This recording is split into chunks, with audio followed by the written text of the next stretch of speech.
এই দেখো বন্ধুরা, আজকে আমার মা মাখা জায়গা সোয়াবিন করছে।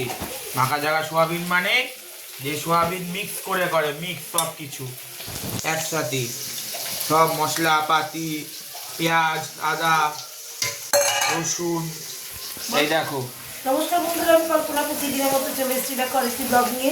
আজকে বাবুকে আমি একরকম আর এক রকম ভাবে হবে আজকে।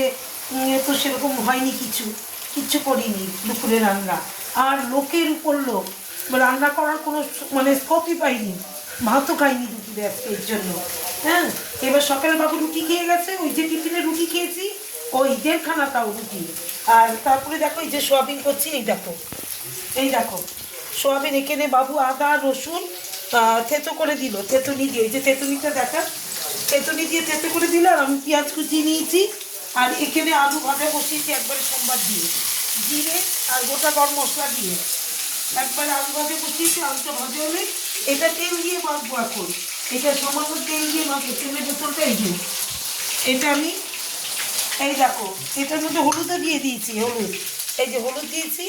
এবার তেল দিয়ে, সর্ষের তেল দিয়ে এটাকে মাংসের মতো যেমন মাখা হয়, ওই যে মাংস যেমন ম্যারিনেট করে মেখে যেকে আগে আমরা খেতাম যে, সেটা সেরকমভাবে যে দেখো এটাও সেরকমভাবে আমি তেল দিয়ে মাখছি। হ্যাঁ, দেখেছো কি টেস্টি, এটা খেতে দারুণ টেস্ট।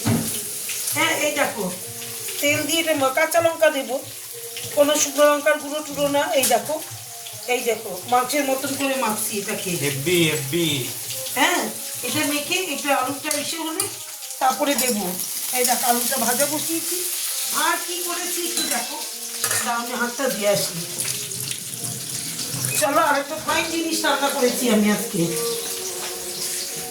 এই যে দেখা, এই যে পনির, চানা পনির, এটা চানা পালং পনির। হ্যাঁ, চানা পনির এখন মাখন দিয়ে। এটা বাবু খুব পছন্দ করে, পছন্দের খাবার ওর। এটা বাবু খুব পছন্দ করে, এই জন্য। আর এখানে করে নিয়েছি ভাত। এই দেখো, এই যে ভাত,